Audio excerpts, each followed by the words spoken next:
After winning the Heisman Trophy and leading UNC to the ACC Championship in his freshman season, Devin Callier is on top of the sports world. To add to that, with football season coming to an end, he was able to focus on basketball full-time and ended up being one of the best players in the ACC. He averaged over 17 points a game on almost 50% shooting and led UNC to an ACC tournament championship and a #1 seed in the NCAA tournament, but unfortunately things would go poorly for the Tar Heels in the postseason. After barely squeaking out a win against 16 seed Denver, UNC would get upset in the second round by Clemson, with Devin missing the game-tying shot. In the weeks following the loss, Devin did a lot of thinking. He had demonstrated that he has the ability to play in the NBA, but football is his true love. He wants to show that he can be an every-down running back in the NFL, but with Mack Brown talking about potentially converting him to a straight-up wide receiver next year, he's not so sure that UNC is the place to do that. So after much thought, Devin shocked the world by making the decision to transfer to the University of Wisconsin to helm their power run game. He worked hard in the offseason to become stronger and prove that he was the guy to be the centerpiece of the Badger offense, and his speed and quickness had improved drastically as he was impossible to tackle in practice. Now, Devin is ready to make a statement in his first game as a Badger to show that he's ready for the NFL.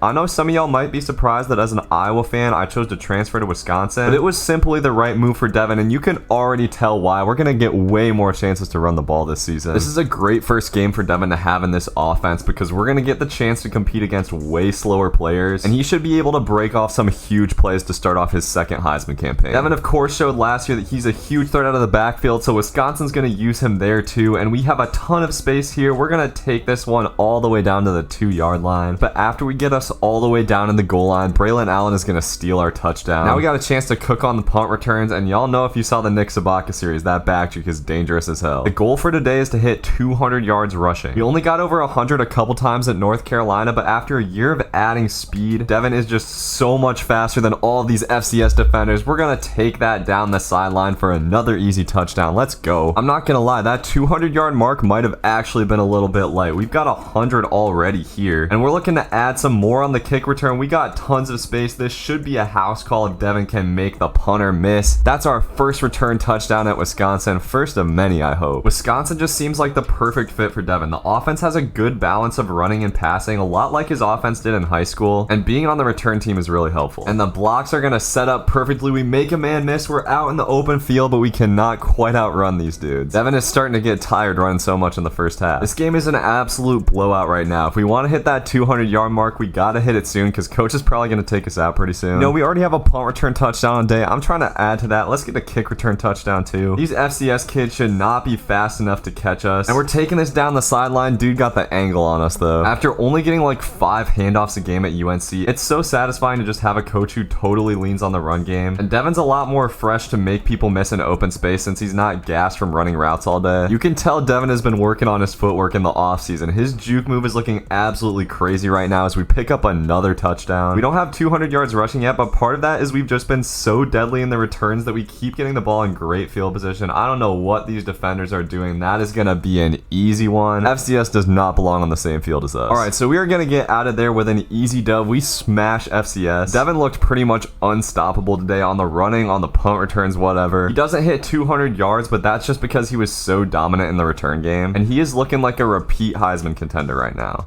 So we look totally unstoppable in that first game, but that was against an FCS team. We'll see how we do against better competition like Arizona State. This isn't a great team, but they'll definitely have more speed to keep up with Devin. The good thing about Devin is he's shown that he's so versatile. Even if the run game doesn't work as well today, we know we can go to the pass game and he'll make a big impact. But we're just gonna hurry this up to punch it in, and defense comes up with a stop on the first drive. And Devin's got a ton of room here. He hits the juke. We're down the sideline. We get pushed out after a big 30-yard gain. Already 50 yards for Devin. We got a beautiful counter dialed up right here. They're gonna shut that down. And Graham Mertz has nowhere to go on the third down, so we're gonna have to kick it away. But like I said, man, defense is tip-top. Our defense at UNC was very inconsistent, but this defense should be able to keep us in any game, even if the offense isn't performing, and the special teams is clearly gonna be a big asset once again. We get a huge gain there. The punt returns are almost looking too easy for Devin. He is just so much faster than everybody else on the field. Starting out every single drive on the other side of the field is huge. Devin definitely hasn't had as much space to work in this game, but he's showing that he can just put his nose down and be a power back when he needs to. And Graham Mertz is gonna dump this off over the middle. That's gonna open up perfectly for our second touchdown of the day. So we take a 2-score lead, but I don't know what's going on. It looks like Devin must have gotten hurt or something. So we get taken out of the game until the third quarter. Now this is just a 1-point game, and just like that, Arizona State takes a 7-point lead. It looked like we were gonna dominate in this this game. We do have a ton of space on the kick return here, and we are gonna outrun everybody, taking that to the house for the game-tying touchdown. That's a huge one. But Arizona State is able to drive it down the field. I don't know why coach has us on field goal block here. We go down once again, a 3-point game with just over 4 minutes left. Getting to 2nd and long is not where this team wants to be. With Graham Mertz at the helm, we are not a big play offense. And on 3rd down, he's back to pass. He's just gonna dump it off, but our wide receiver puts his head down for the 1st down. That's a big pickup because our pass offense has by no means been great today. This is a huge play. We're just gonna flood the middle of the field with routes, but Devin drops the ball, dude. Come on. A huge mishap from Devin, but defense gives us the ball right back, so we've got a 2nd chance here. We don't have as much space on this punt return, but Devin does make a move to get us a nice game. And now is the moment of truth. Can Devin lead his team down the field like he's done dozens of times at UNC? Coach is gonna take us off the field on 3rd down, though. This is not where you want Devin out of the game. Graham Mertz is just gonna dump it off, so we've got a 4th and 3. And coach is putting it on the line with a run game against a stacked box, but Devin is gonna pick it up. That's a huge gain on 4th down. And now we just have to take care of the ball and at least get a field goal here. Devin is the safe option out of the backfield. He hits the back juke. I thought we were gonna take that in. So with 20 seconds left, we've got a 3rd down. Devin is wide open, and that's gonna be a go-ahead touchdown with 13 seconds left. Let's go. Defense has just gotta snuff out this Hail Mary, and we knock it down to end the game. This Wisconsin team showed that it could battle some adversity today. That's a huge win on the road. Not Devin's best game since he got injured, but still made a huge impact and came through when his team needed him.